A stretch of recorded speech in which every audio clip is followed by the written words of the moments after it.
किसान भाइयों, गन्ने के खेत में कई बार ऐसा देखने को मिलता है कि गन्ने की पत्तियां हैं उस पर पीलापन देखने को मिलता है, जंगनुमा आकृति देखने को मिलती है, पत्तियां पर धब्बे देखने को मिलते हैं, गन्ने की फसल पीली पड़ जाती है और ग्रोथ गन्ने की रुक जाती है।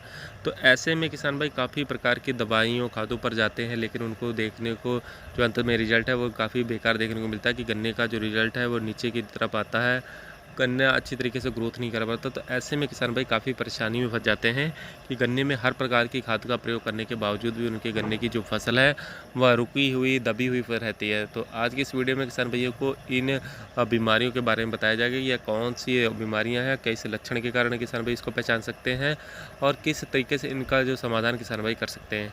तो वीडियो चालू करने से पहले एक छोटी सी रिक्वेस्ट है कि जो किसान भाई हमारे यूट्यूब चैनल पर पहली बार आए हैं, कृपया हमारे यूट्यूब चैनल को जरूर सब्सक्राइब कर लें।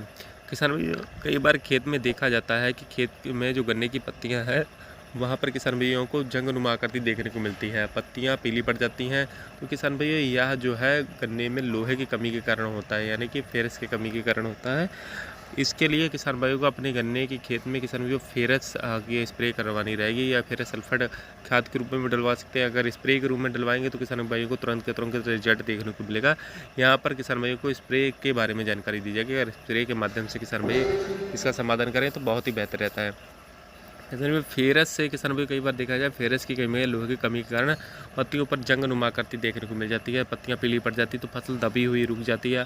हर प्रकार के माइक्रोन्यूट्रिएंट, कई प्रकार के किसान भाई जैम, जैविक खादें वगैरह किसान भाई NP वगैरह डलवाते हैं, लेकिन वह जो गन्ने की फसल वह रुकी हुई रहती है, ग्रोथ नहीं लेती।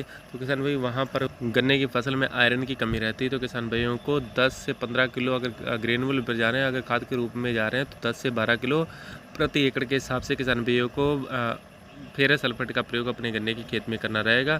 अगर स्प्रे के रूप में जा रहे हैं तो स्प्रे वाला किसान भाई फेरस सल्फेट आता है, किसान भाई 1 किलो प्रति एकड़ के हिसाब से उसकी मात्रा लेनी रहेगी। और किसान भाई दूसरे जो किसान भाई एक और जंगनुमा आकृति देखने को मिलती है कि पत्तियों पर धब्बे, भूरे रंग के धब्बे देखने को मिलते हैं किसान भाई, या मैग्नीज के कारण किसान भाई गन्ने में देखने को मिलते हैं।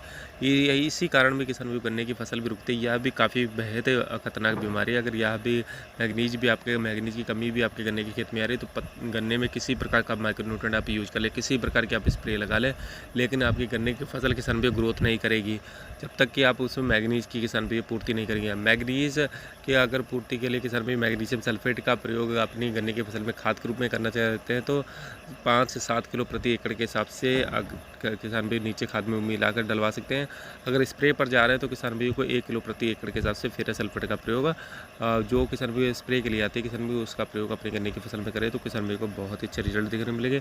इन दोनों ही तत्वों की कमी किसान भाई गन्ने की ग्रोथ को रोक देती है। अगर किसान भाई समय रहते इनके लक्षण पहचान कर और इनका समाधान स्प्रे के रूप में करें तो किसान भाई को तुरंत रिजल्ट देखने को मिलता है। अगर ग्रेनुअल पर जाते हैं किसान भाई को तो किसान भाई को 1 हफ्ते या 10 दिन के अंतर भी किसान भाई को इसका रिजल्ट देखने को मिलेगा। किसान भाई, उम्मीद है वीडियो में बताई गई जानकारी आपको अच्छी लगी। वीडियो में बताई गई जानकारी आपको अच्छी लगी तो कृपया हमारे चैनल को जरूर सब्सक्राइब कीजिएगा और वीडियो को लाइक करना न भूलें। धन्यवाद।